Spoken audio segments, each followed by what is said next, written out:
Hello friends, सभी को प्यार भरा नमस्कार। मैं गौरव राजपूत आप सभी का हार्दिक अभिनंदन और स्वागत करता हूं लक्ष्य क्लासेस के ऑनलाइन प्लेटफॉर्म पर।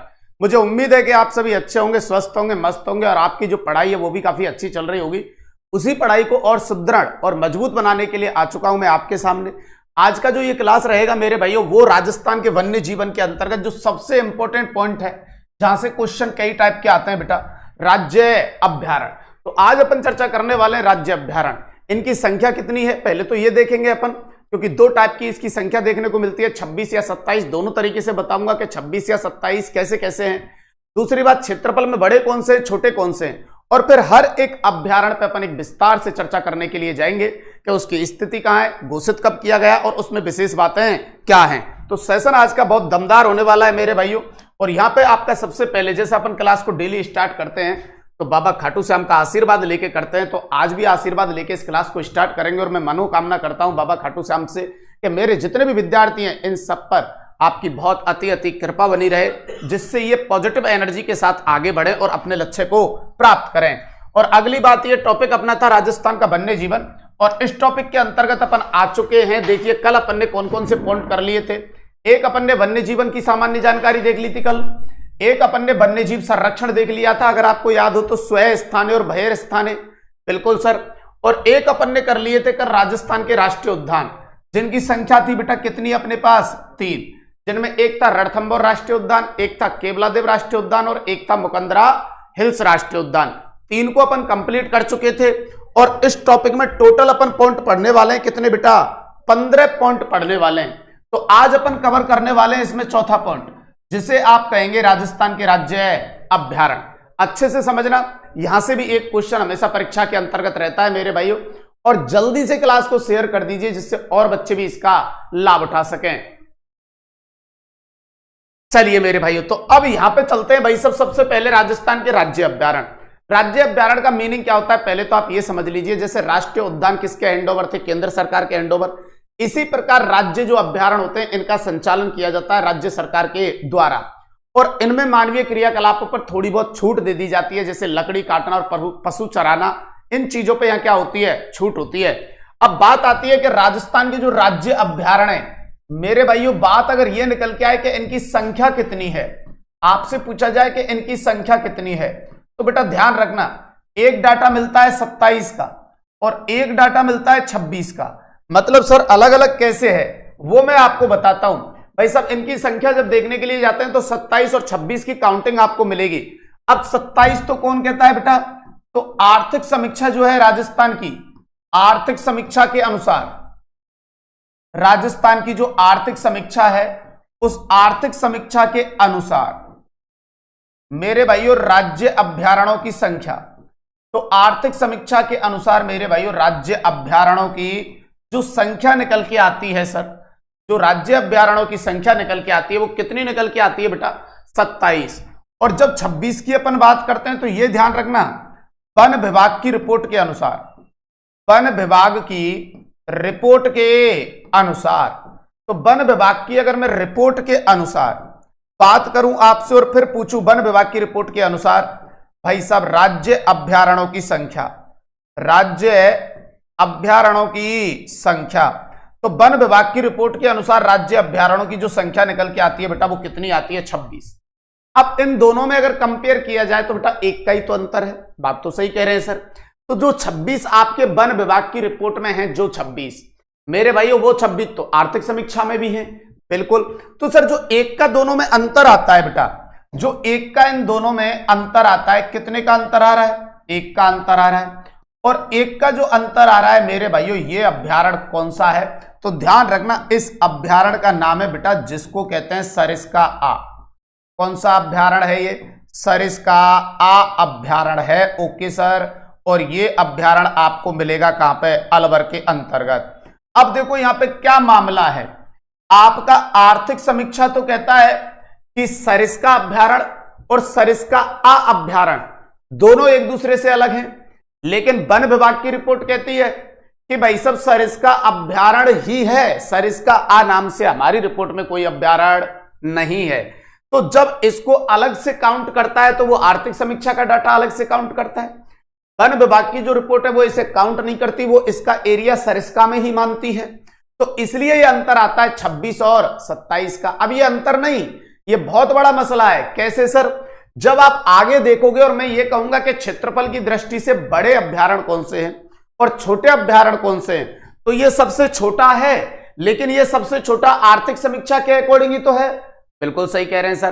कल को वो पूछेगा वन विभाग के अकॉर्डिंग आपकी रिपोर्ट के अनुसार सबसे छोटा अभ्यारण्य कौन सा है, तो भाई साहब ये तो वन विभाग में काउंट ही नहीं है।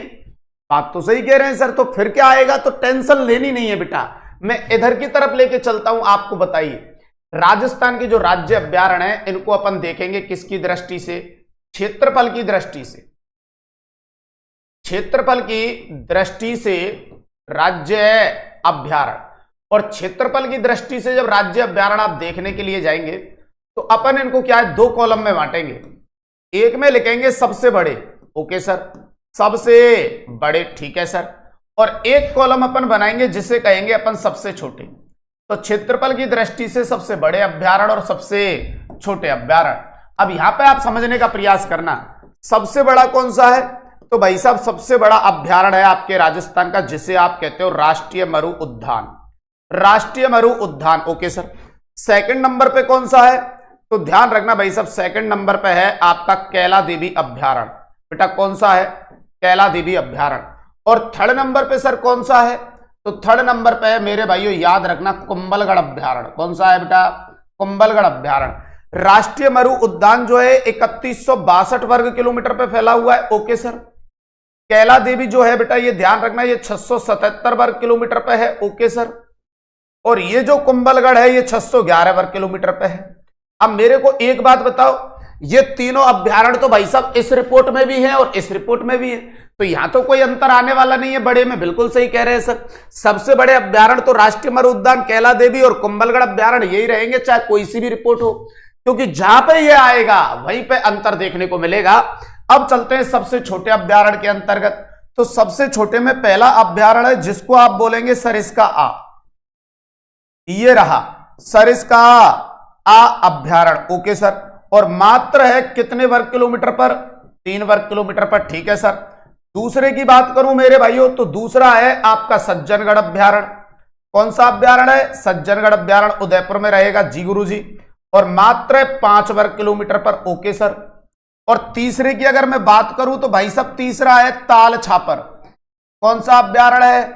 ताल छापर अभ्यारण्य है, और ध्यान रखेंगे मात्र 7 वर्ग किलोमीटर पर। कितने पे बेटा? 7। अब बताइए, अगर सबसे छोटे अभ्यारण्य पूछे जाए तो पहला, दूसरा और तीसरा, लेकिन अगर गलती से उसने ये कहा वन विभाग की रिपोर्ट के अनुसार सबसे छोटा अभ्यारण्य कौन सा है, तो वन विभाग की रिपोर्ट में काउंट होते हैं कितने? 26, और 26 में ये वाला काउंट नहीं होता, तब वन विभाग की रिपोर्ट के अनुसार आंसर आएगा क्या? सज्जनगढ़ अभ्यारण्य। और ऐसा नहीं हो वन विभाग नहीं दिया हो, आर्थिक समीक्षा दिया हो कि आर्थिक समीक्षा के अकॉर्डिंग सबसे छोटा अभ्यारण्य कौन सा है, तो सर इसका आ, और कुछ भी नहीं दिया हो दोनों में से, ना वन विभाग दिया है ना आर्थिक समीक्षा, तो पता है आप किसके साथ जाएंगे? सर इसका आ के साथ जाएंगे, समझ गए। लेकिन जब बेटा वो वन विभाग लिख दे तो पहला दिमाग ये काम करना चाहिए कि सर ने वन विभाग के अकॉर्डिंग 26 बताए थे, तो इसमें काउंट नहीं करना है कौन? सर इसका आ। तब आपका आंसर किसके साथ चला जाएगा? सज्जनगढ़ के साथ चला जाएगा। बोलो ये वाली बात समझ में आई या नहीं आई भाई साहब? आ गई ना बेटा? ये वाली बात एकदम क्लियर है? जी सर, डन डन बेटा, बहुत बढ़िया मेरे भाइयों। तो आज अपन पढ़ने वाले राजस्थान के राज्य अभ्यारण्य 26 है या 27 है वो मैं क्लियर कर चुका। सबसे बड़े कौन से रहेंगे, सबसे छोटे कौन से रहेंगे, वो भी मैं क्लियर कर चुका। अब चलते एक एक अभ्यारण्य पे बात करने के लिए, और खासकर आपको देखो वो अभ्यारण्य जरूर याद रखने हैं बेटा जिनका विस्तार 1 से अधिक जिलों में, क्योंकि वहां से क्वेश्चन कई बार ऐसे भी आते हैं कि इस अभ्यारण्य का विस्तार किस जिले में नहीं है। तो भाई साहब 1 से अधिक वाले जो आपके अभ्यारण्य रहेंगे उनका भी आपको ध्यान रखना पड़ेगा। चलिए बेटा अब चलते हैं मेरे भाइयों अगले अभ्यारण्यों पर, कुछ प्रमुख अभ्यारण्य, जिसमें सबसे पहले आपके पास है कौन सा? रामसागर अभ्यारण्य। कौन सा अभ्यारण्य है मेरे भाइयों? रामसागर अभ्यारण्य, ठीक है सर। और रामसागर जो अभ्यारण्य आप देख रहे हैं मेरे भाइयों, जी गुरुजी, भाई साहब 1955 में इसकी स्थापना हुई थी, और ये है कहां पे? तो ध्यान रखना ये अभ्यारण्य आपको देखने के लिए मिलेगा कहां पे? धौलपुर। अब रामसागर अभ्यारण्य के अंतर्गत धौलपुर में कुछ खास बातें हैं क्या? बिल्कुल है सर, इसमें ध्यान रखना भाई साहब। इस अभ्यारण्य के अंतर्गत बेटा राजा रानी के महल स्थित है। इस अभ्यारण्य में कौन है बेटा? राजा रानी के महल स्थित हैं। ओके सर, पहली बात तो ये। और इसी अभ्यारण्य के अंतर्गत ध्यान रखेंगे आप ये झील तालाब ए शाही नामक झील, तो इसी अभ्यारण्य में तालाब ए शाही नामक झील स्थित है। तो रामसागर अभ्यारण्य में मेरे भाइयों ये दो चीजें ध्यान रखनी है, एक तो इसमें राजा रानी के महल स्थित हैं और दूसरी बात तालाब ए शाही नामक झील स्थित है। फिर चलते हैं अपन अगले अभ्यारण्य पे जिसका नाम है वन विहार अभ्यारण्य। कौन सा अभ्यारण्य बेटा? वन विहार अभ्यारण्य। ओके सर, ये भी आपका कहां देखने को मिलेगा? तो ये भी आपका रहेगा धौलपुर के अंतर्गत। रामसागर आपने देख लिया, अब चलते हैं किसमें? वन विहार अभ्यारण्य के अंतर्गत। और ये भी कहां पे? 1955 के अंतर्गत इसकी स्थापना हुई थी। रामसागर आपका हो गया, राजा रानी के महल स्थित रहेंगे, तालाब शाही नामक झील रहेगी। अब देखो इनको तीनों को ऐसे याद रखना, राम के लिए वनवास दिलाया किसने? केकई ने। बिल्कुल सही कह रहे हैं सर, राम के लिए मेरे भाइयों वनवास दिलाया किसने बेटा? केकई ने। राम के लिए वनवास दिलाया केकई ने। तो क्या है, पर आपको ये तीनों अभ्यारण्य एक ही साथ याद हो जाएंगे। राम से आ जाएगा रामसागर, वन से आ जाएगा वन विहार और केकई से आ जाएगा केसर बाग। ये भी आपको ध्यान रखना है मेरे भाइयों। तो रामसागर हो गया, वन विहार हो गया मेरे भाइयों, और केसर बाग। अब केसर बाग में क्या रहेगा ये ध्यान रखो, ये इसकी स्थिति कहां पे रहेगी? धौलपुर के अंतर्गत रहेगी। कौन से अभ्यारण्य की? केसर बाग। इसकी भी स्थापना कब हुई है? 1955 में। और ध्यान रखेंगे भाई साहब, ये आपका NH 44 के पास में स्थित है। ये जो अभ्यारण्य आपका NH 44 के पास में स्थित है मेरे भाइयों। कहां पे स्थित है? NH 44 के पास में स्थित है, पहली बात। और दूसरी बात बेटा, इसका जो निर्माण करवाया था वो भी आप ध्यान रखेंगे धौलपुर के शासक, धौलपुर के शासक जी गुरुजी, धौलपुर के शासक थे अंतिम, जिनका नाम था उदयभान सिंह। धौलपुर के शासक थे अंतिम, जिनका नाम था उदयभान सिंह के द्वारा इसका निर्माण करवाया। किसका बेटा? केसरबाग का। और ध्यान रखना है NH 44 के पास में स्थित है आपका कौन सा? केसरबाग। और राजा रानी और तालाब ए शाही, जो ये दोनों बातें ना बेटा, ये इसकी हैं। कौन से वाले अभ्यारण्य की है? ध्यान रखना, ये रामसागर की नहीं है बेटा। ये किस अभ्यारण्य की है? वन विहार अभ्यारण्य की है बेटा। इसके अंतर्गत है ये आपके राजा रानी के महल और तालाब ए शाही झील, इसमें है ये दोनों। लेकिन यहां से क्वेश्चन ज्यादातर क्या आता है कि धौलपुर के अंतर्गत कौन सा अभ्यारण्य नहीं है। तो उसके लिए मैंने एक ट्रिकली मेथड आपको बता दिया है कि आपके लिए कैसे याद करना है कि राम को वनवास दिलाया केकई ने, तो राम से आ जाएगा रामसागर, वनवास से आ जाएगा वन विहार और केकई से आ जाएगा केसरबाग। रामसागर को इतना याद रखना है 1955 में स्थापना हुई थी, धौलपुर के अंतर्गत है। वन विहार अभ्यारण्य में यह याद रखना है 1955 में स्थापना हुई थी, धौलपुर में है। और इसमें ध्यान रखेंगे ये वाली बात और ये वाली बात इसकी है बेटा।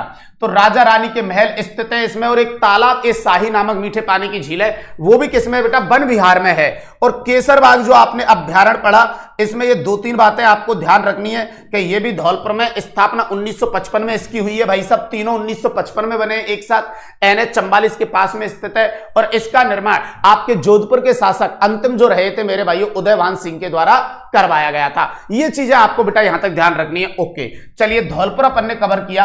अब आगे बढ़ते हैं बेटा अलवर के अंतर्गत। आइए, अलवर में एक अभ्यारण्य जिसे आप कहेंगे सरिस्का अभ्यारण्य। कौन सा अभ्यारण्य बेटा? सरिस्का अभ्यारण्य। और इसकी स्थापना कब हुई है मेरे भाइयों? 1955 के अंतर्गत हुई है। और इसकी स्थिति कहां पे रहने वाली है? तो ध्यान रखना, इसकी स्थिति रहेगी अलवर में।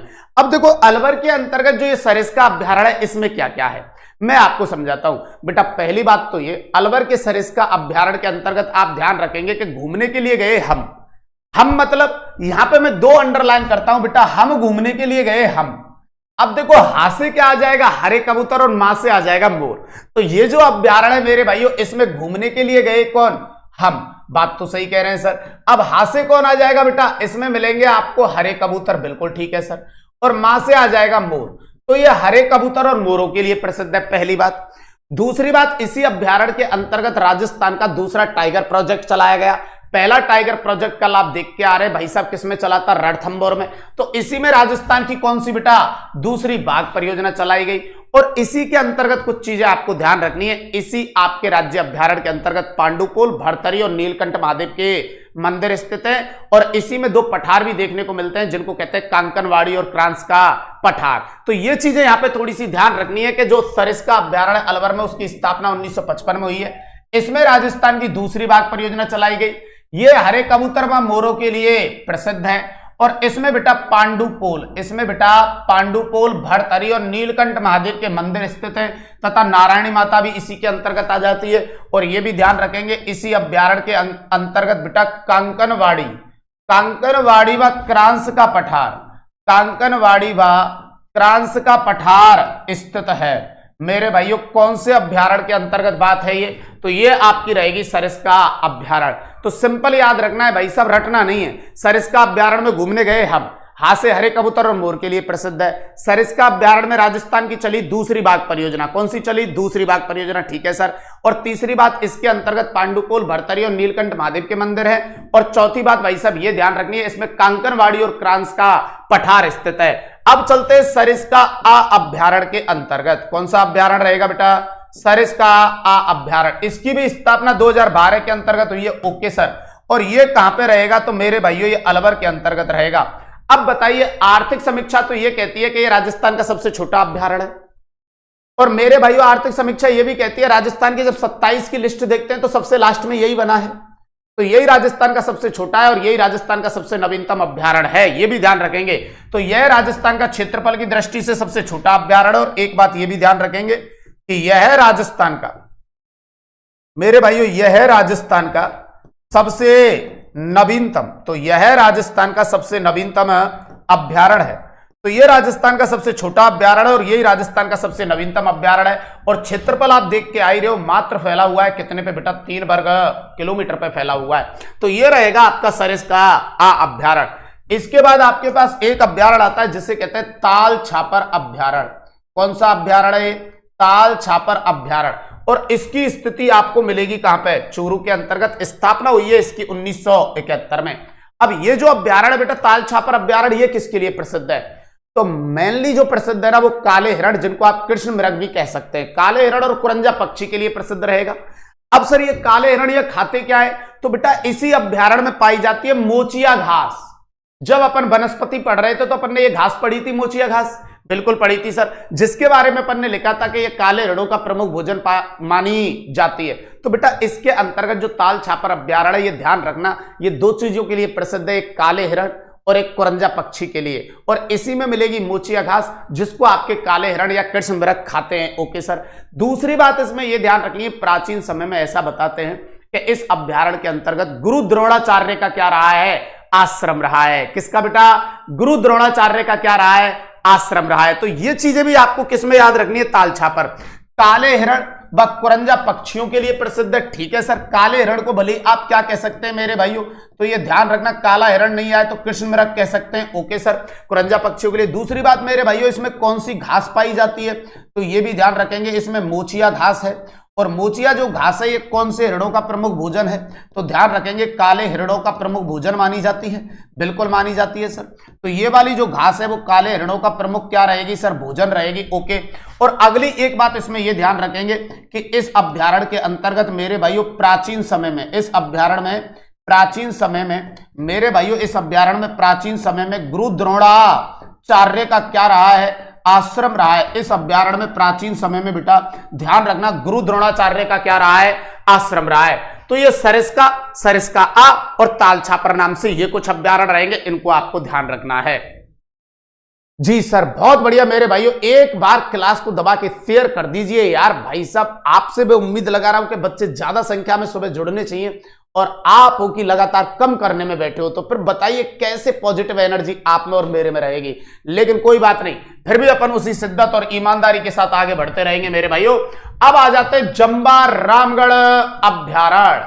किस पे बात करेंगे अपन? जंबा रामगढ़ अभ्यारण्य, जिसकी स्थिति आपको देखने के लिए मिलेगी कहां पे? जयपुर। बना कब है? 1982 के अंतर्गत। तो जंबा जो रामगढ़ अभ्यारण्य मेरे भाइयों, इसमें क्या रहेगा? जंबा रामगढ़ अभ्यारण्य के अंतर्गत जब अपन बात करने के लिए जाएंगे तो सबसे पहली बात तो ये, अरे नाम से याद हो जाना चाहिए, जमवा मतलब यहां पे इस अभ्यारण्य में जमवाय माता का मंदिर है। ओके सर, मान ली बात। रामगढ़ मतलब इस अभ्यारण्य में रामगढ़ बांध है और किसी जगह पे जमने के लिए धाक बनानी पड़ती है, धाक। तो भाई साहब धाक से इसमें धौक के वृक्ष सबसे ज्यादा पाए जाते हैं। तो ये चीजें तो वैसे ही याद हो रही हैं। इस अभ्यारण्य में जंबा से जंबा माता का मंदिर है, रामगढ़ से भाई साहब रामगढ़ बांध इसमें स्थित है, और किसी जगह पर जमने के लिए क्या बनानी पड़ती है, धाक। तो भाई साहब इसमें धौक के वृक्ष सबसे ज्यादा पाए जाते हैं। तीन चीजें तो ये याद रखनी है आपको, किसमें, जंबा रामगढ़। अब अगर आपने नदी वाला टॉपिक अच्छे से पढ़ लिया है तो फिर आपको यह भी पता होगा कि इसी वाले एरिया से, रामगढ़ वाले एरिया से एक नदी प्रवाहित होती है जिसे कहते हैं बाण गंगा। तो वो बाण गंगा नदी बेटा इसी अभ्यारण्य से प्रवाहित होती है। अब सुनो, इसमें धौक के वृक्ष सर्वाधिक पाए जाते हैं, इसमें रामगढ़ बंध स्थित है। Okay sir.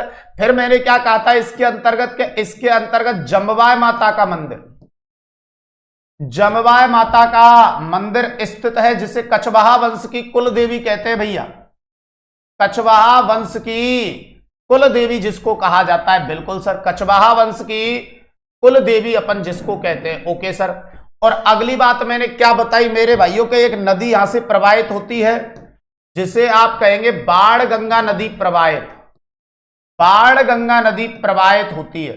अब हो सकता है ये बाण गंगा नाम से नहीं आए, तो इसके जो भी उपनाम है ना वो भी आपको याद रखने पड़ेंगे। तो बाण गंगा के जैसे उपनाम है मेरे भाइयों, इस नदी को बताइए, मैंने पढ़ाया है बाद में। तो इसको मैंने अर्जुन की गंगा कहा है, बिल्कुल कहा है सर। इसको मैंने ताला नदी कहा है, बिल्कुल कहा है सर। और इसको मैंने रुंडित नदी कहा है, बिल्कुल कहा है सर। और इसको मैंने तीर गंगा कहा है। हो सकता है क्वेश्चन की लैंग्वेज ये हो कि कौन सा अभ्यारण्य है जिससे अर्जुन की गंगा प्रवाहित होती है। तो भाई साहब इसके उपनाम भी आपको, हर एक नदी अगर मैं कहीं से बता रहा हूं कि इस अभ्यारण्य से बहती है तो उसमें आपको यह भी ध्यान रहे कि उसके उपनाम आपको पता होना चाहिए। अब चलते हैं सर, आइए नाहरगढ़ अभ्यारण्य पे। किस पे चलेंगे अपन, नाहरगढ़ अभ्यारण्य पे। और नाहरगढ़ अभ्यारण्य आपको कहां मिलने वाला है, जयपुर के अंतर्गत स्थापना हुई है 1980 में। तो आपको जब मैंने जैविक उद्यान कराए थे, आगे चल के और आ जाएंगे, बायोलॉजिकल पार्क कराए थे, उनमें एक था नाहरगढ़, एक था सज्जनगढ़, एक था माचिया सफारी और एक था अभेड़ा कोटा वाला। तो बताइए इस आपके अभ्यारण्य को किसके रूप में विकसित किया गया है, जैविक उद्यान के रूप में। और यह राजस्थान का प्रथम क्या है, जैविक उद्यान है। भाई साहब घोषित तो इसी को किया गया था पहले 2007 के अंतर्गत, नाहरगढ़ जैविक अभ्यारण्य जो है, सॉरी जैविक उद्यान जो है, इसे घोषित किया गया था। वो अलग बात है कि चालू सबसे पहले सज्जनगढ़ हुआ था। तो जब मैं जैविक उद्यान पढ़ाऊंगा तब आपको इस चीज को क्लियर करूंगा, आप बेफिक्र रहे। अभी आप इतना मान लें कि यह राजस्थान का प्रथम जैविक उद्यान है। इसको क्यों मैं प्रथम जैविक उद्यान कह रहा हूं, उसके पीछे मैं रीजन यहां बता देता हूं। इसे घोषित तो कर दिया गया था 2007 में, लेकिन जब इसके संचालन की बात आई या शुरुआत की बात आई तो इसका संचालन हुआ 2016 में। और इस 2016 से पहले बन चुका था राजस्थान में एक जैविक पार्क जिसका नाम है सज्जनगढ़, वो 2015 में बन चुका था। तो उसी जगह पे मैं समझाऊंगा कि किस प्रकार से पूछा जाएगा जब आप क्या आंसर देंगे। क्लियर है। अभी यहां तो बस इतना याद रखिए कि आपका जो नाहरगढ़ अभ्यारण्य है इसे जैविक उद्यान के रूप में विकसित किया गया है और यह राजस्थान का प्रथम जैविक उद्यान है, इतना याद रखेंगे। ठीक है सर। दूसरी बात इसमें क्या ध्यान रखेंगे भाई साहब, वर्तमान के अंतर्गत इसमें लॉयन सफारी की शुरुआत कर दी गई है, लॉयन सफारी की शुरुआत कर दी गई है आपके इस अभ्यारण्य में। ठीक है सर, किसमें, नाहरगढ़ अभ्यारण्य में। Okay sir. फिर आता है बेटा आपके पास बंदबारेठा अभ्यारण्य। कौन सा अभ्यारण्य है मेरे भाइयों, बंदबारेठा अभ्यारण्य। और बंदबारेठा जो अभ्यारण्य मेरे भाइयों ये भरतपुर के अंतर्गत है। कहां पे है, भरतपुर के अंतर्गत है। अब देखो चलो ये तो मैंने लिखा दिया, अभी जितने भी बच्चे मुझे देख रहे, अगर मैं इनसे ये पूछता कि बताइए भाई साहब आपके भरतपुर में कौन सा अभ्यारण्य है, मैं डायरेक्ट ये क्वेश्चन पूछता कि भरतपुर में कौन सा अभ्यारण्य है, तो ज्यादातर बच्चों का जवाब आता डायरेक्ट टाइप करते केवलादेव। तो देखो ध्यान रखा करो छोटी छोटी चीजें, केवलादेव अभ्यारण्य नहीं है, केवलादेव राष्ट्रीय उद्यान है जो अपन ने कल पढ़ा था। तो भरतपुर में कभी पूछा जाए कि अभ्यारण्य कौन सा है तो ध्यान रखना बंदबारेठा अभ्यारण्य है। अब यह क्वेश्चन अत्यधिक संख्या में बहुत सारे बच्चों का गलत होगा अगर किसी दिन पूछा गया तो। नॉर्मली क्वेश्चन है लेकिन लैंग्वेज को समझने में आप गलती करते हो कि भरतपुर के अंतर्गत मेरे भाइयों अभ्यारण्य कौन सा, और वो ए ऑप्शन में लिख देगा केवलादेव, और आप तुरंत टिक मारोगे कि ये लो भाई साहब केवलादेव। नहीं, केवलादेव राष्ट्रीय उद्यान है। तो ध्यान रखना भाई साहब अभ्यारण्य का नाम क्या है, बंदबारेठा। अब ये किसके लिए प्रसिद्ध रहेगा, तो बेटा ये जरखों के लिए प्रसिद्ध है। ओके सर, पहली बात। दूसरी बात मेरे भाइयों, यह पक्षी पेड़ों पर घोंसला बनाते हैं, अपना घर बनाते हैं जिसमें वो रहते हैं, इसलिए इस अभ्यारण्य को पक्षियों का घरौंदा कहते हैं। क्या कहते हैं? पक्षियों का घरौंदा। और ये बंदबारेठा जो नाम यूज हुआ है, ये बंदबारेठा इस अभ्यारण्य में एक बांध है, और जिस बांध के अंतर्गत नदी का पानी आता है उसे कहते हैं कुकुंद नदी। कौन सी नदी बेटा? कुकुंद नदी। तो ये थोड़ा सा ध्यान रखेंगे कि ये जरखों के लिए प्रसिद्ध है, ठीक है। इसमें बांध है बारेठा बांध, मतलब बंद बारेठा जो शब्द है ये एक आपका बांध है जिसे कहते हैं बंद बारेठा। दूसरी बात ये रखेंगे बेटा ध्यान, इस अभ्यारण्य को पक्षियों का घरौंदा, तो बेटा इस अभ्यारण्य को ध्यान रखना है आपको, ये वाली बात, पक्षियों का घरौंदा कहा जाता है। कि अच्छी लाइन है बेटा ये, कि कौन सा अभ्यारण्य है जिसे पक्षियों का घरौंदा कहते हैं, तो वो बंद बारेठा अभ्यारण्य रहेगा, पहली बात। और दूसरी बात ये भी ध्यान रखेंगे कि इसमें कुकुंद नदी का पानी आता है, कुकुंद नदी का पानी आता है। कौन सी नदी का पानी आता है? कुकुंद नदी का पानी आता है। तो ये चीजें रहेंगी आपके किसके अंतर्गत बेटा? बंद बारेठा अभ्यारण्य के अंतर्गत। दोबारा बता देता हूं, जरखों के लिए प्रसिद्ध है, ओके सर, पक्षियों का घरौंदा कहते हैं, बंद बारेठा इसमें एक खुद बांध है जिसमें कुकुंद नदी का क्या आता है? पानी आता है। तो ये आपका अभ्यारण्य रहेगा जिसे आप कहेंगे बंद बारेठा अभ्यारण्य, ओके सर।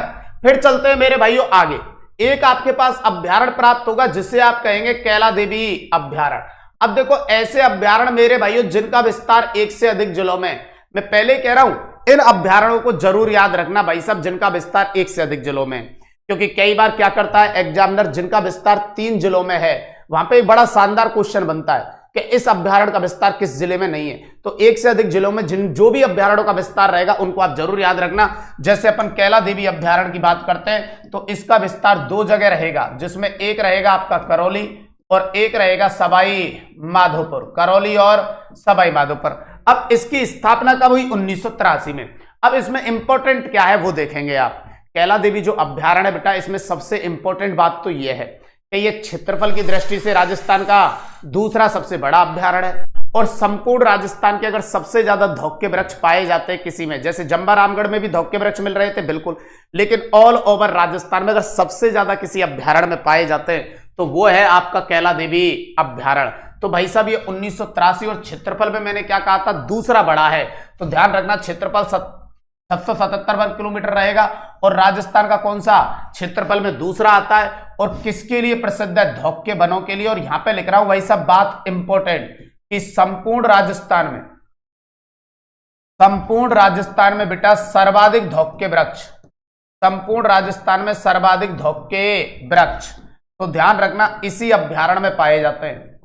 संपूर्ण राजस्थान में सर्वाधिक धौक के वृक्ष बेटा इसी अभ्यारण्य में पाए जाते हैं, जिसे आप कहते हैं, बताइए क्या मेरे भाइयों, जिसे आप कहते हैं कैला देवी अभ्यारण्य। ओके सर, फिर चलते हैं भाई साहब आपके किस अभ्यारण्य के अंतर्गत? सवाई मानसिंह अभ्यारण्य पे चलते हैं। और ये ध्यान रखना, ये सवाई मानसिंह जो अभ्यारण्य है ये सवाई माधोपुर के अंतर्गत है। कहां पे है? सवाई माधोपुर के अंतर्गत है सवाई मानसिंह अभ्यारण्य। 1984 में बना था। और मेरे भाइयों कोई खास बात नहीं है, बस वहीं के आसपास के लोग ही इसमें घूमते रहते हैं। तो आप ये ध्यान रख सकते हैं कि स्थानीय पर्यटकों के लिए प्रसिद्ध है, वहीं आपके लोग स्थानीय पर्यटकों के लिए प्रसिद्ध है। इसीलिए मेरे भाइयों बताइए, आप इतने सारे बच्चे यहाँ पे जुड़े हुए हैं लाइव, क्या आपने कभी इस अभ्यारण्य की चर्चा की? सवाई मानसिंह अभ्यारण्य चलिए अपन घूमने चलते हैं यार, पूरी फ्रेंड सर्कल घूमने चलती है। तो इसमें ऐसा कोई खास देखने के लिए नहीं है, तो वहीं के आसपास के जो स्थानीय लोग हैं वो भी इसमें घूमने के लिए चले जाते हैं, इसलिए इसमें कोई खास बातें नहीं रहेंगी किसमें? सवाई मानसिंह अभ्यारण्य में। बस लिस्ट के नाम पे ये ध्यान रखना कि सवाई मानसिंह जो अभ्यारण्य है उस नाम से आप जयपुर मत कर देना प्लीज। कहां करना है आपको? सवाई माधोपुर करना है, ठीक है, ओके सर। फिर चलते अपन एक सवाई माधोपुर अभ्यारण्य के ऊपर, सवाई माधोपुर अभ्यारण्य, ओके सर। और सवाई माधोपुर वाला जो अभ्यारण्य है ये सवाई माधोपुर में रहेगा, ओके सर। और भाई साहब ध्यान रखेंगे इसकी स्थापना 1955 में हुई है। इस अभ्यारण्य के अधिकांश भाग को बेटा रणथंभौर राष्ट्रीय उद्यान में शामिल कर दिया गया है। तो इन दोनों में से आपसे यह पूछा जाए कि कौन सा अभ्यारण्य है जिसका अधिकांश भाग रणथंभौर राष्ट्रीय उद्यान में काम में लिया गया, तो वो सवाई माधोपुर अभ्यारण्य है। ये थोड़ा ध्यान रखेंगे जी गुरुजी, क्योंकि आपके रणथंभौर राष्ट्रीय उद्यान और सवाई माधोपुर जो अभ्यारण्य इनकी बाउंड्री ऐसे अटैच है, तो इसके काफी एरिया को किसके अंतर्गत ले लिया गया है? रणथंभौर राष्ट्रीय उद्यान के अंतर्गत ले लिया गया है। तो ध्यान रखेंगे सवाई माधोपुर अभ्यारण्य, सवाई माधोपुर अभ्यारण्य के, सवाई माधोपुर अभ्यारण्य के मेरे भाइयों कुछ क्षेत्रफल को रणथंभौर, कुछ क्षेत्रफल को रणथंभौर राष्ट्रीय उद्यान में, रणथंभौर राष्ट्रीय उद्यान में शामिल किया गया है, रणथंभौर राष्ट्रीय उद्यान में शामिल किया गया है। तो ये आपको ध्यान रखने 3 अभ्यारण्य और कैला देवी अभ्यारण्य रहेगा करौली और सवाई माधोपुर के अंतर्गत। राजस्थान का क्षेत्रफल की दृष्टि से दूसरा बड़ा रहेगा। एक है सवाई मानसिंह अभ्यारण्य, सवाई माधोपुर में, स्थापना 1984। बेटा ईयर भी याद रखना, कई बार क्या करता है आपके 4 अभ्यारण्य दे देगा, 4 ईयर दे देगा, मिलान करवा लेगा, इसलिए ईयर भी आपको ध्यान रखनी है। एक है सवाई माधोपुर अभ्यारण्य, सवाई माधोपुर के अंतर्गत, ये 1955 के अंतर्गत इसकी स्थापना हुई है। जी गुरुजी। अब चलते अगला भाई साहब, एक है राष्ट्रीय चंबल अभ्यारण्य। अब भाई साहब यहां से कुछ अच्छे अभ्यारण्य आपके प्रारंभ होते हैं, तो थोड़ा सा एक ध्यान देना। ये इसका विस्तार भी मेरे भाइयों एक से अधिक आपको किसमें मिलेगा, जिलों में मिलेगा और राज्यों में मिलेगा। अब ध्यान से सुनेंगे हर एक बच्चा, जो आपका ये राष्ट्रीय चंबल अभ्यारण्य ये कैसे बनाया गया है, ध्यान से सुनना बेटा। जैसे आप एक नदी पढ़ते हो, ये बिल्कुल सर, जिसको आप कहते हो चंबल नदी। ओके सर, अब ध्यान से सुनना बेटा, ये आपकी हो गई चंबल नदी। चंबल नदी के अंतर्गत 3 जलीय जीव पाए जाते हैं, जिनमें एक का नाम है घड़ियाल। ओके सर, एक है आपका गांगेसूस, गांगेसूस जिसे आप डॉल्फिन भी कहते हैं। ओके सर, और एक है मेरे भाइयों ऊदबिलाव। कौन सा जलीय जीव, ऊदबिलाव। ये 3 जलीय जीव इसमें पाए जाते हैं। अब ये जो चंबल नदी है मेरे भाइयों, ठीक सर, इस चंबल नदी में अगर इस एरिया में ये देखने को मिल रहे हैं तो गवर्नमेंट इस एरिया को रिजर्व कर देगी। रिजर्व का मतलब यहां पे मानवीय क्रियाकलाप पूर्णतः प्रतिबंधित कर दिए जाएंगे। तो अब बताइए, जैसे इस एरिया को रिजर्व किया गया तो यहां पे अभ्यारण्य बन गया राष्ट्रीय चंबल अभ्यारण्य। ओके सर, अगर इनकी संख्या यहां मिल रही है तो इस एरिया को रिजर्व कर दिया जाएगा, यहां मिल रही है तो इस एरिया को रिजर्व कर देंगे, आगे मिल रही है तो इस एरिया को रिजर्व कर देंगे। ऐसे मेरे भाइयों पूरी चंबल नदी अभ्यारण्य नहीं है, जहां पे ये जलीय जीव पाए जाते हैं घड़ियाल, गांगेसूस और ऊदबिलाव, उस एरिया को रिजर्व किया जाता है और उसे बोलते हैं राष्ट्रीय चंबल अभ्यारण्य।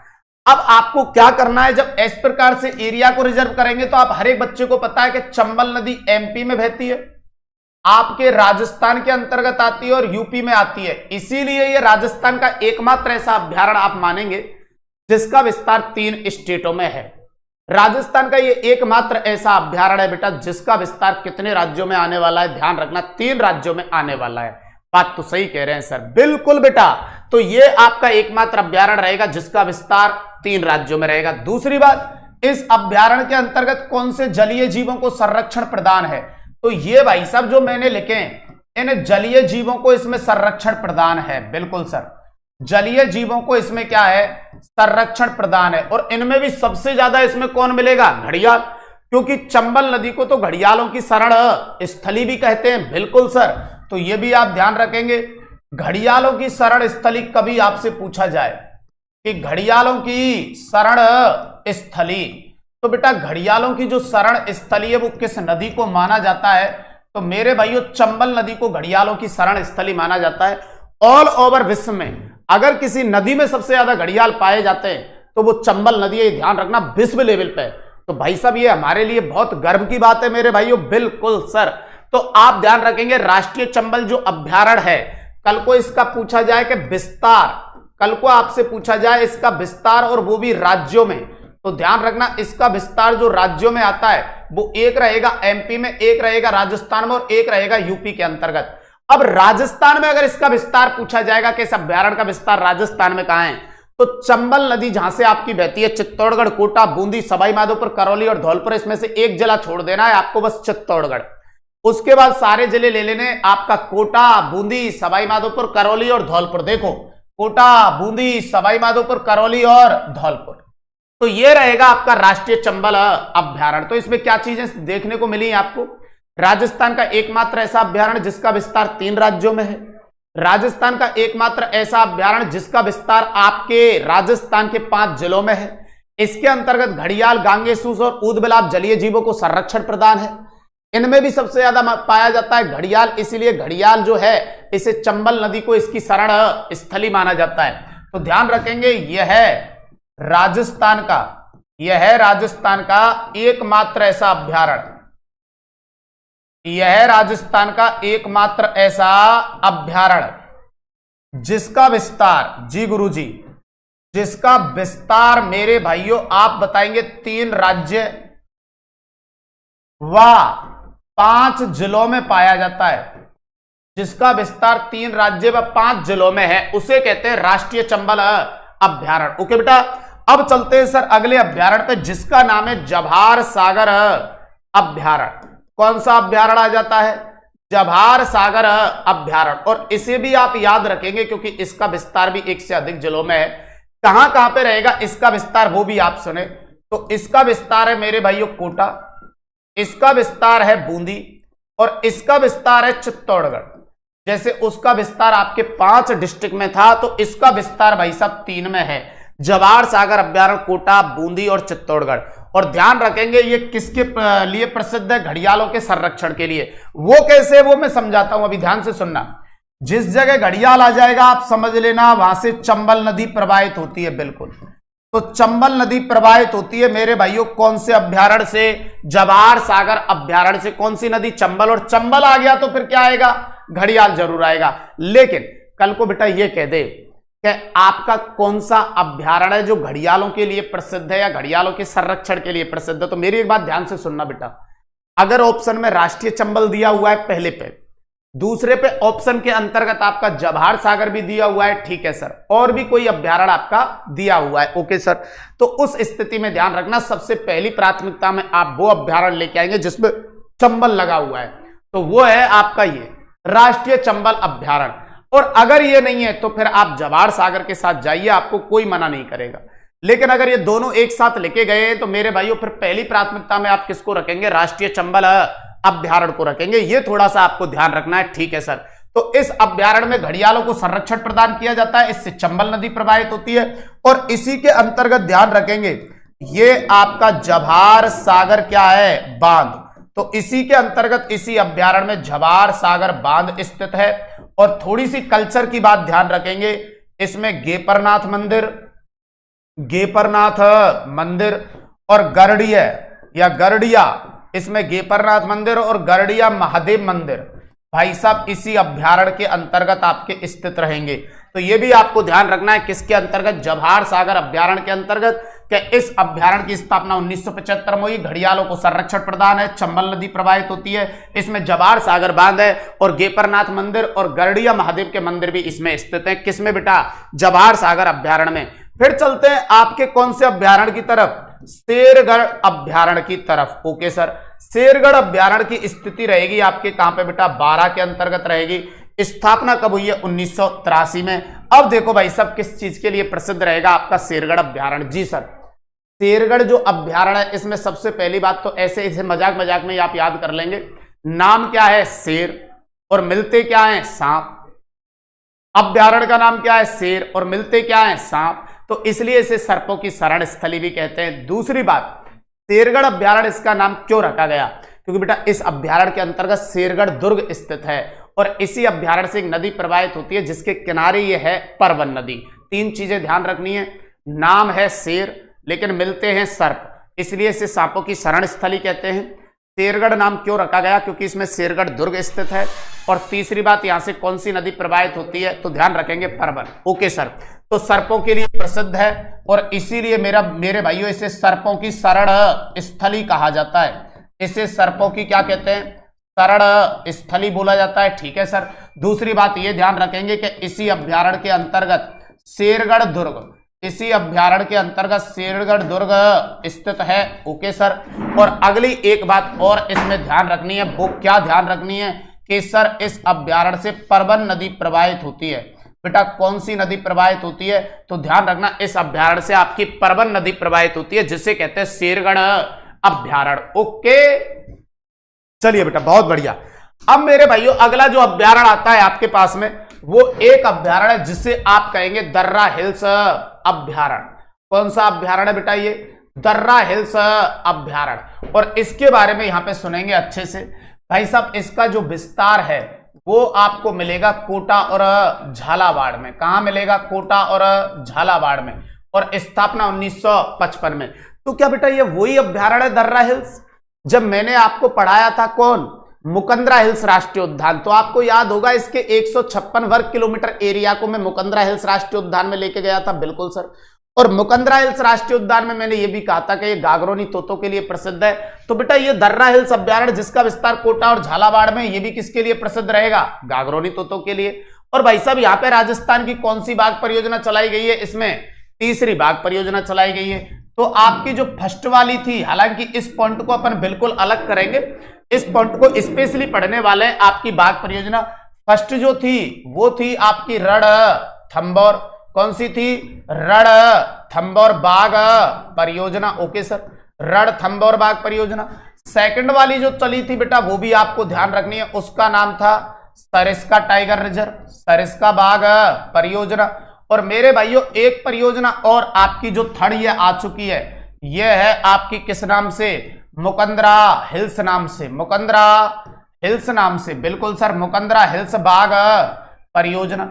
अब मुकंदरा हिल्स में नाम क्यों ले रहा हूं यहां पे, जबकि नाम तो यहां पे दर्रा हिल्स है? तो बेटा मुकंदरा हिल्स राष्ट्रीय उद्यान जब बना था तो इसी का 156 वर्ग किलोमीटर का एरिया गया था उसमें, ये ध्यान रखना।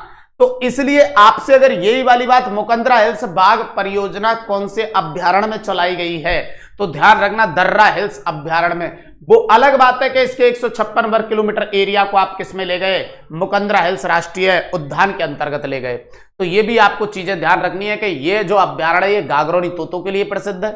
इसमें राजस्थान की तीसरी बाघ परियोजना संचालित हुई है। बिल्कुल सर, इसमें राजस्थान की तीसरी बाघ परियोजना संचालित हुई है। और एक बात ये भी ध्यान रखेंगे, 156 वर्ग किलोमीटर क्षेत्रफल को, 156 वर्ग किलोमीटर क्षेत्रफल को मेरे भाइयों आपके इस क्षेत्रफल को किस में मिलाया गया है? तो इसके 156 वर्ग किलोमीटर क्षेत्रफल को मुकंदरा हिल्स राष्ट्रीय उद्यान में, मुकंदरा हिल्स राष्ट्रीय उद्यान में क्या किया गया है? शामिल किया गया है। ओके सर, ये चीजें किसके बारे में रहेंगी? दर्रा हिल्स। फिर आ जाता है आपके पास एक अभ्यारण्य जिसे आप कहते हैं भैंसरोडगढ़ अभ्यारण्य। ओके सर, और भैंसरोडगढ़ अभ्यारण्य आपका कहां पे रहेगा? तो ये आपको ध्यान रखना है बेटा, ये भैंसरोडगढ़ और बस्सी नाम से दोनों जो अभ्यारण्य ये रहेंगे चित्तौड़गढ़ में। ध्यान रखना 1983 में बना। क्या खास बातें रहेंगी वो मैं बताता हूं। इससे चंबल और ब्राह्मणी नदी या बामनी नदी, बेटा बामनी को ही कहते हैं, ये भी ध्यान रखना। ब्राह्मणी क्या कहते हैं? ब्राह्मणी। तो इस अभ्यारण्य से आपकी चंबल और ब्राह्मणी नदी प्रवाहित होती है। किससे? भैंसरोडगढ़ अभ्यारण्य से। दूसरी बात ध्यान रखना मेरे भाइयों, इसी अभ्यारण्य में ये जो आपका दुर्ग है जिसे आप कहते हैं भैंसरोडगढ़ का दुर्ग, तो इसी अभ्यारण्य में स्थित है आपके भैंसरोडगढ़ का दुर्ग। और ये भी ध्यान रखेंगे इसी अभ्यारण्य में आपको मिलेगा चूलिया जलप्रपात। कौन सा जलप्रपात? चूलिया जलप्रपात, जिसकी हाइट 18 मीटर है। और ये वो जलप्रपात है जिसे आप कहते हैं राजस्थान का सबसे ऊंचा। बिल्कुल सर, तो इसी में आप ध्यान रखना राजस्थान का सबसे ऊंचा क्या मिलने वाला है आपको? जल प्रपात मिलने वाला है। ओके सर, तो यहां पे आपने भैंसरोडगढ़ अभ्यारण्य चित्तौड़गढ़ में रहेगा। 1983 में इसकी स्थापना हुई थी। इससे चंबल और ब्राह्मणी नदी आपकी प्रवाहित होंगी। इसमें कौन सा आपका दुर्ग रहने वाला है? भैंसरोडगढ़ का दुर्ग। इसी में चूलिया जलप्रपात रहेगा जो कि राजस्थान का सबसे ऊंचा जलप्रपात है। फिर आपके पास आता है मेरे भाइयों एक जिसे आप कहेंगे बस्सी अभ्यारण्य।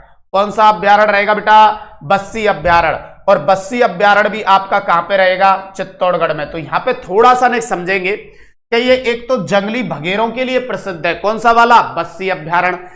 इससे दो नदी प्रवाहित होती है। चंबल को आप साइड कर दीजिए क्योंकि चंबल भैंसरोडगढ़ में इस वजह से आती है क्योंकि आपके चित्तौड़गढ़ के दो पोर्शन है, एक विखंडित वाला है चित्तौड़गढ़ रावत भाटा वाला और एक मेन चित्तौड़गढ़। तो ये जो अभ्यारण्य है बस्सी ये मेन वाले में है और वो जो भैंसरोडगढ़ वाला है वो विखंडित वाला है उसमें है। तो उसी से चंबल जाती है। तो अब इसमें चंबल तो नहीं आएगी नीचे वाले में। बिल्कुल सर, तो इसमें आपके ध्यान रखना एक तो नदी आती है बामनी जिसे आप क्या कह रहे थे? ब्राह्मणी, बामनी या ब्राह्मणी। और एक नदी का नाम और है जिसे आप कहेंगे औरई। तो बेटा इससे आपकी ये दो नदियां प्रवाहित होती हैं। ध्यान रखना बामनी और औरई नदी प्रवाहित। तो आपका ऐसा कौन सा अभ्यारण्य है जिससे बामनी और औरई नदी प्रवाहित होती है, तो वो रहेगा बस्सी अभ्यारण्य। दूसरी बात इसमें एक ये भी ध्यान रखेंगे कि इसमें जलेश्वर महादेव का मंदिर है। इसी अभ्यारण्य में मेरे भाइयों जलेश्वर महादेव मंदिर स्थित है, जिसे हम कहते हैं क्या, बस्सी अभ्यारण्य। तो ये चीजें यहां पे रहेंगी मेरे भाइयों। चलिए बहुत बढ़िया बेटा, बहुत बढ़िया। हाँ बेटा, बामनी और औरई नदी, बिल्कुल बेटा बिल्कुल। चलिए अब चलते बेटा अगले अभ्यारण्य की ओर मेरे भाइयों। और अगला जो अभ्यारण्य आपके पास में आ रहा है उसमें एक अभ्यारण्य का नाम रहेगा सीता माता अभ्यारण्य। और इसे बेटा थोड़ा ध्यान रखना क्योंकि इसका विस्तार भी एक से अधिक जिलों में है। तो इसका जो विस्तार है वो सबसे ज्यादा तो है प्रतापगढ़ में। इसके अलावा मेरे भाइयों इसका विस्तार चित्तौड़गढ़ में, और इसका विस्तार है आपके उदयपुर में था, अब नहीं है मेरे भाइयों, अब नहीं है उदयपुर के अंतर्गत। तो अब ध्यान रखेंगे आप, अब कहां पे है सर, उदयपुर से अलग हुआ पोर्शन जिसे आप कहेंगे सलूम्बर। तो इसका जो विस्तार रहेगा सीता माता अभ्यारण्य का वो प्रतापगढ़, चित्तौड़गढ़ और सलूम्बर में रहेगा, ये थोड़ा सा ध्यान रहे। और इसमें भी अगर गलती से आपसे कोई ये पूछे कि सबसे ज्यादा कहां है, तो सर्वाधिक विस्तार है कहां पे मेरे भाइयों, प्रतापगढ़ के अंतर्गत। तो देखो ये थोड़ा सा एक अच्छा क्वेश्चन है कि सीता माता अभ्यारण्य का विस्तार किस जिले में नहीं है। तो बेटा यह 3 जिले और एक कोई अन्य लिख देगा, तो ध्यान रखना प्रतापगढ़, चित्तौड़गढ़ और सलूम्बर। पहले उदयपुर हुआ करता था, अब है सलूम्बर। ओके, अब इसमें क्या क्या बातें रहेंगी तो सुनो। सीता माता जो अभ्यारण्य है ये उड़न गिलहरी के लिए प्रसिद्ध है। ओके सर, चौसिंगा और चीतल भी यहाँ खूब पाए जाते हैं। और ऑल ओवर भारत में अगर सबसे ज्यादा चीतल कहीं पाए जाते हैं तो वो इसी में पाए जाते हैं। इसीलिए बेटा ध्यान रखना, इस अभ्यारण्य को तो बेटा चीतलों की मातृभूमि भी कहते हैं। इस अभ्यारण्य को चीतलों की क्या कहा जाता है, मातृभूमि कहा जाता है। कौन से अभ्यारण्य को मेरे भाइयों, सीता माता अभ्यारण्य को। इसमें सागवान के वृक्ष सबसे ज्यादा पाए जाते हैं, बिल्कुल सही बात है मेरे भाइयों। अब इसमें से नदी कौन कौन सी प्रवाहित होती है, तो ध्यान रखना, एक तो इसमें से जाखम, एक नदी का नाम है नालेश्वर, जाखम नालेश्वर, और एक नदी है करमोई। जाखम, नालेश्वर और करमोई नदी प्रवाहित। तो इसमें से बेटा ये 3 नदी आपकी प्रवाहित होती हैं, इनको भी ध्यान रखेंगे। जाखम नदी पे मेरे भाइयों जो जाखम बांध है आपका जी सर, वो इसी में स्थित है। जाखम बांध इसी में स्थित है जो 81 मीटर है, और जिसके बारे में आप कहते हो कि राजस्थान का सबसे ऊंचा, बिल्कुल सर। तो इसी में स्थित है आपके राजस्थान का सबसे ऊंचा बांध, जिसका नाम क्या है, जाखम बांध। ओके सर, इसी में 2 बातें और आप ध्यान रखेंगे जी सर, क्या याद रखनी है। अगर आपसे कहा जाए कि इस अभ्यारण्य में सर्वाधिक जैव विविधता पाई जाती है, तो बिल्कुल राइट है सर, इस अभ्यारण्य में सर्वाधिक जैव विविधता पाई जाती है, ये भी आप ध्यान रखेंगे, बिल्कुल सर। तो कौन सा अभ्यारण्य है जिसमें सबसे ज्यादा जैव विविधता देखने को मिलेगी, सीता माता। अगली एक बात ध्यान रखेंगे सर कि इस अभ्यारण्य के अंतर्गत सागवान के वृक्ष तो अपन ने देख ही लिए, औषधि युक्त पादप, ये भी आपको ध्यान रखना है। इस अभ्यारण्य में सर्वाधिक बेटा औषधि युक्त पादप सर्वाधिक पाए जाते हैं। ओके सर, और इस अभ्यारण्य के अंतर्गत 2 झरने पाए जाते हैं, जिनमें एक झरने का नाम है लब और एक का नाम है कुश। ओके सर, तो इस अभ्यारण्य में 2 झरने भी रहेंगे आपका, एक लब रहेगा और एक कुश। लब रहेगा वो गर्म जल का स्रोत रहेगा, और कुश जो है वो ठंडे जल का स्रोत रहेगा। तो ये आपके 2 झरने भी रहेंगे, लब और कुश नामक 2 झरने रहेंगे, जिसमें लब गर्म जल का होता है और कुश ठंडे जल का। अब सुनो, सीता माता जो अभ्यारण्य है उसका विस्तार प्रतापगढ़, उदयपुर और प्रतापगढ़, चित्तौड़गढ़ और सलूम्बर में रहेगा। इसमें इंपॉर्टेंट बात क्या रहेगी वो आपको ध्यान रखनी है जी सर। उड़न गिलहरी के लिए प्रसिद्ध है, इसके अलावा चीतल भी यहाँ पाए जाते हैं। चौसिंगा, जिनके बेटा चौसिंगा क्यों कहते हैं, 4 सींग होते हैं इस टाइप से, 2 आगे 2 पीछे की तरफ होते हैं, लगभग होते सिर पे, ये दोनों का मूवमेंट पीछे की तरफ होता है। तो इसमें चौसिंगा पाए जाते हैं। चीतल, और पूरे भारत के सबसे ज्यादा चीतल यहीं मिलते हैं, इसलिए इसे चीतलों की मातृभूमि कहते हैं। इसमें सबसे ज्यादा सागवान के वृक्ष पाए जाते हैं, इसी में सबसे ज्यादा जैव विविधता है ये भी, और इसी में सबसे ज्यादा औषधि युक्त पादप पाए जाते हैं। जैसे ऑल ओवर इंडिया में हिमालय पे सबसे ज्यादा औषधि युक्त पादप हैं, तो इसी प्रकार मेरे भाइयों इसमें राजस्थान के संदर्भ में सबसे ज्यादा औषधि युक्त पादप पाए जाते हैं। और इसमें 2 झरने रहेंगे, जिनमें एक का नाम रहेगा लब और एक का नाम रहेगा कुश। लब जो रहेगा मेरे भाइयों वो ध्यान रखना किसका, गर्म जल का स्रोत रहेगा, और कुश जो है वो ठंडे जल का स्रोत। फिर आता है आपका जयसमंद अभ्यारण्य।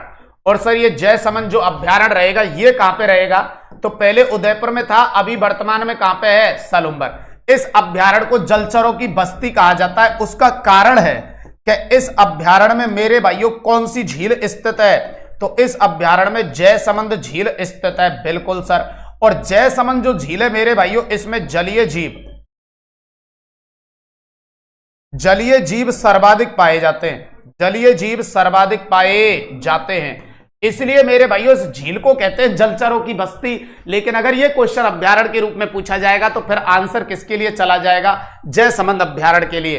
फिर मेरे भाइयों अगला एक और, जिसे कहते हैं आप फुलवारी की नाल अभ्यारण्य। तो ये आप ध्यान रखेंगे, फुलवारी की जो नाल अभ्यारण्य है ये कहां पे है? तो ये भी आपको ध्यान रखना है सर, उदयपुर के अंतर्गत रहेगा। इसकी स्थापना कब हुई? 1983 में। और ध्यान रखेंगे इस अभ्यारण्य से मेरे भाइयों एक नदी सोम, एक नदी बेटा मानसी और एक नदी वाकल। तो इस अभ्यारण्य से मेरे भाइयों सोम, मानसी और वाकल नदियां प्रवाहित होती हैं। अच्छा पॉइंट है ये, सोम, मानसी और वाकल नदी प्रवाहित होती हैं। ठीक है सर, ऐसे मत कर देना सोम, माही और जाखम, नहीं नहीं नहीं नहीं। आपके फुलवारी की नाल अभ्यारण्य जो उदयपुर में 1983 में बना है, इससे आपकी 3 नदी प्रवाहित होती हैं, सोम, मानसी और वाकल। सोम, माही और जाखम तो त्रिवेणी बनाती हैं आपके डूंगरपुर के नवा टापरा में, वो अलग है। यहां से 3 नदी प्रवाहित होंगी बिल्कुल, जिनका नाम रहेगा सोम, मानसी और वाकल। Okay sir. इसके बाद मेरे भाइयों अगला अभ्यारण्य जो आपका आता है वो है सज्जनगढ़ अभ्यारण्य। कौन सा अभ्यारण्य है? सज्जनगढ़ अभ्यारण्य। और इसकी स्थिति रहेगी आपके उदयपुर में। स्थापना है 1987 में। क्षेत्रफल 5 वर्ग किलोमीटर। तो जब अपन क्षेत्रफल में सबसे छोटे लिख रहे थे तो पहला था सरिस्का और ये था सरिस्का। सरिस्का के बाद दूसरा छोटा था सज्जनगढ़ और उसके बाद था तालछापर। तो ये राजस्थान का दूसरा 5 वर्ग किलोमीटर है। तो ये भी ध्यान रखेंगे, राजस्थान का दूसरा सबसे छोटा, ये राजस्थान का दूसरा सबसे छोटा अभ्यारण्य रहेगा। बिल्कुल रहेगा सर। और दूसरी बात मेरे भाइयों, इसे भी किसके रूप में? जैविक पार्क के रूप में विकसित किया गया है। और यह राजस्थान का कौन सा जैविक पार्क रहेगा? दूसरा। क्योंकि पहला कौन सा है? नाहरगढ़, दूसरा है सज्जनगढ़, तीसरा है माचिया सफारी और चौथा है अभेड़ा। Okay sir. फिर आ जाता है माउंट आबू अभ्यारण्य। यह काफी इंपॉर्टेंट अभ्यारण्य है, इसे भी आप ध्यान रखेंगे। इसकी स्थिति कहां पे रहेगी? तो ध्यान रखना सिरोही के अंतर्गत रहेगी। स्थापना कब है? तो स्थापना है आपकी 2008 में। किसके लिए प्रसिद्ध रहेगा? माउंट आबू जंगली मुर्गे और रीछों के लिए प्रसिद्ध है। और इस अभ्यारण्य में एक अंबरतरी वनस्पति पाई जाती है जो अपन ने वेजिटेशन में पढ़ी थी। और इसी अभ्यारण्य में यह भी ध्यान रखेंगे भाई साहब, युबलेफेरिस नामक छिपकली। इस अभ्यारण्य में युबलेफेरिस नामक छिपकली पाई जाती है। और ये जो आपकी युबलेफेरिस नामक छिपकली है मेरे भाइयों, इसे ध्यान रखेंगे, ये अपनी सुंदरता के लिए प्रसिद्ध है। अपनी सुंदरता के लिए प्रसिद्ध, बिल्कुल राइट, अपनी सुंदरता के लिए प्रसिद्ध रहेगी मेरे भाइयों। कौन सी छिपकली? युबलेफेरिस। तो माउंट आबू जो अभ्यारण्य है वो सिरोही के अंतर्गत है। इमेज देखिए ना आज मोबाइल पे एक बार, किसका? युबलेफेरिस छिपकली का। तब आपको पता चलेगा सुंदर है या नहीं है। तो आप कहेंगे बिल्कुल सर वाकई में ये तो सुंदर है। हाँ, तो भाई साहब माउंट आबू जो अभ्यारण्य सिरोही में रहेगा, 2008 में स्थापना हुई है। जंगली मुर्गे और रीछ के लिए प्रसिद्ध रहेगा। अंबरतरी वनस्पति रहेगी। ये एक औषधि युक्त पादप है जो पूरे विश्व लेवल पे केवल हमारे यहाँ पाया जाता है। और युबलेफेरिस नामक इसमें छिपकली रहेगी जो भी ये अपनी सुंदरता के लिए जानी जाती है। फिर आता है रामगढ़ विषधारी अभ्यारण्य। कौन सा आता है बेटा? रामगढ़ विषधारी अभ्यारण्य। ये कहां पे रहेगा? तो ध्यान रखना बेटा, ये रहेगा बूंदी के अंतर्गत। इस अभ्यारण्य में एक इंपॉर्टेंट बात मैं आपको बताऊंगा बेटा, ये जरूर याद रखना। रामगढ़ विषधारी अभ्यारण्य को ध्यान रखना, रणथंभौर के बाघों का जच्चा घर।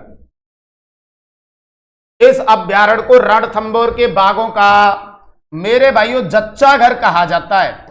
इसका मतलब रणथंभौर के बाघ और बाघिन प्रजनन करने के बाद जब बाघिन बच्चे देने की स्थिति में आती है तो वो अपने आप के बच्चों को सुरक्षित महसूस नहीं कर पाती है। कहां पे? रणथंभौर में। इसलिए वहां से भागकर अपने बच्चों का जन्म देती है। किसमें? रामगढ़ विषधारी अभ्यारण्य में। और जब तक वो बड़े नहीं हो जाते तब तक उनका लालन पोषण यहीं पे करती है। इसलिए रामगढ़ विषधारी अभ्यारण्य को ध्यान रखना, रणथंभौर के बाघों का जच्चा घर कहते हैं। पहली बात, रामगढ़ विषधारी किसके लिए प्रसिद्ध है? तो अजगर के लिए प्रसिद्ध है।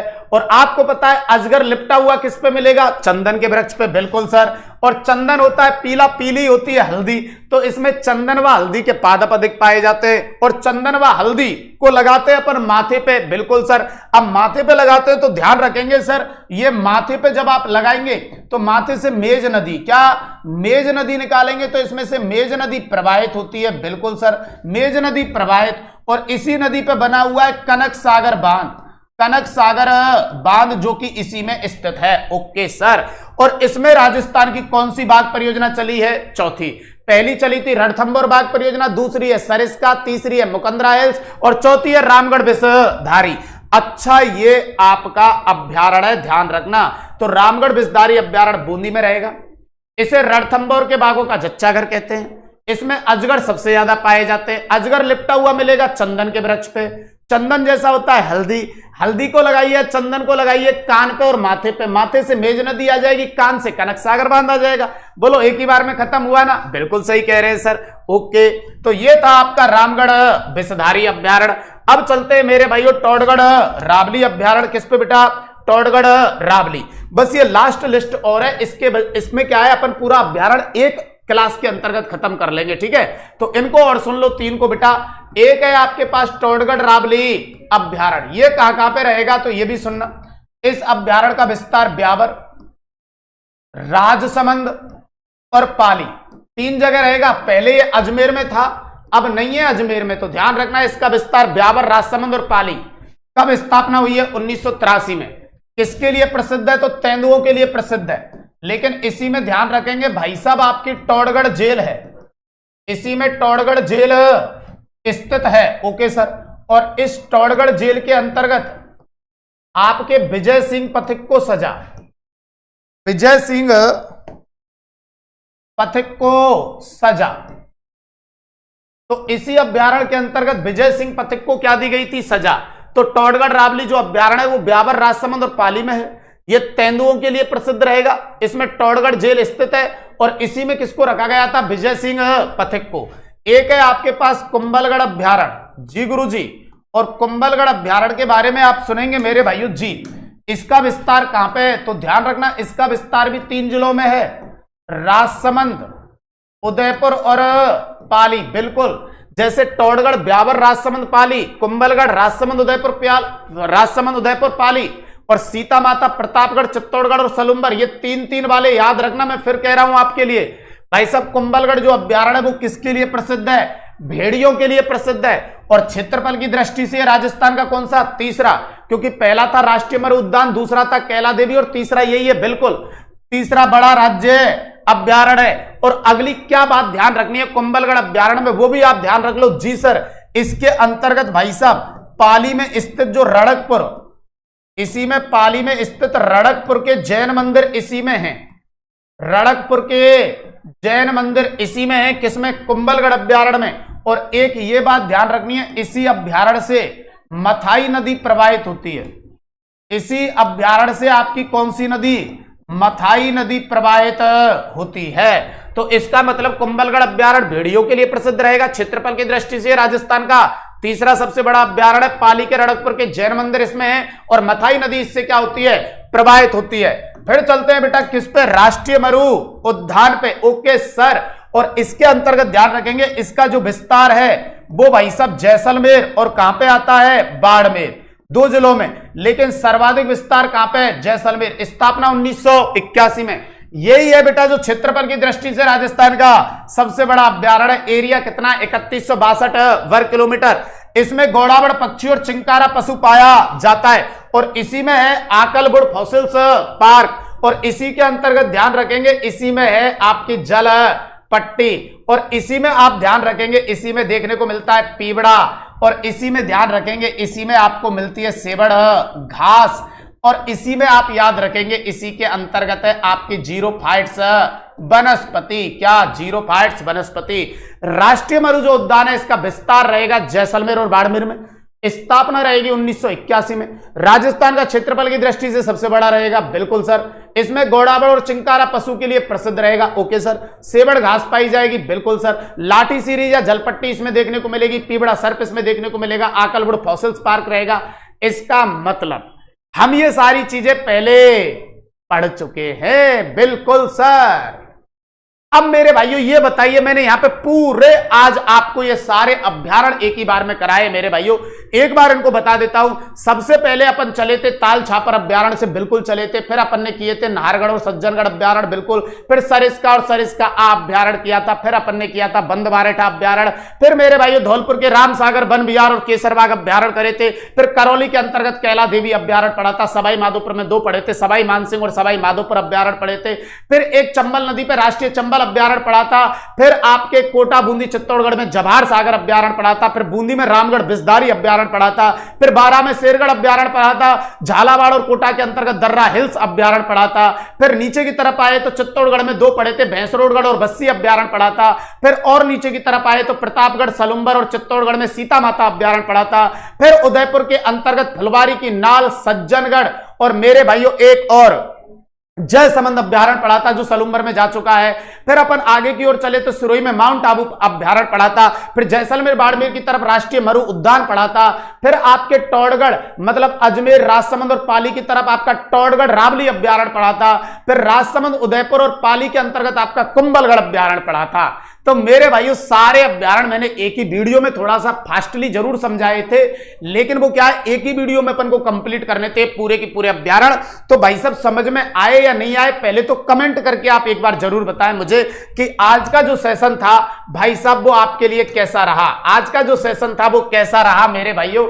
और अगली एक बात, इस तैयारी को और मजबूत बनाने के लिए मेरे भाइयों, इस तैयारी को और मजबूत और ज्यादा ताकत बनाने के लिए, ताकतवर बनाने के लिए हमारे लक्ष्य परिवार ने चालू कर दिए मेरे भाइयों राजस्थान की PYQ सीरीज। तो इसे प्राप्त करने के लिए मेरे भाइयों आप नजदीकी बुक स्टोर से इस पे प्राप्त हो सकती है या लक्ष्य क्लासेस के एप्लीकेशन से भी आप इसे प्राप्त कर सकते हैं। और दूसरी इंपॉर्टेंट बात यह कि हमारा जो लक्ष्य परिवार है आपके सहयोग से, आपकी दुआओं से, आपकी मनोकामनाओं से लगातार बड़ा होता जा रहा है। और आज भी अगर इसमें कुछ नए बच्चे हमको देखने के लिए आए और उन्हें लगता है कि वास्तव में लक्ष्य परिवार का हर एक टीचर पूरी ईमानदारी, शिद्दत और मेहनत के साथ हमको पढ़ाता है, तो भाई सब स्वागत है इस लक्ष्य परिवार में आपका। मेरे भाइयों पीछे दिए गए QR कोड को स्कैन कीजिए, लक्ष्य परिवार का हिस्सा बनिए। आज के लिए इतना ही, बाकी मिलते हैं कल, तब तक के लिए धन्यवाद, थैंक यू, नमस्कार, जय माता दी, जय हिंद, मस्त रहिए, स्वस्थ रहिए, खुश रहिए, जय श्री राम।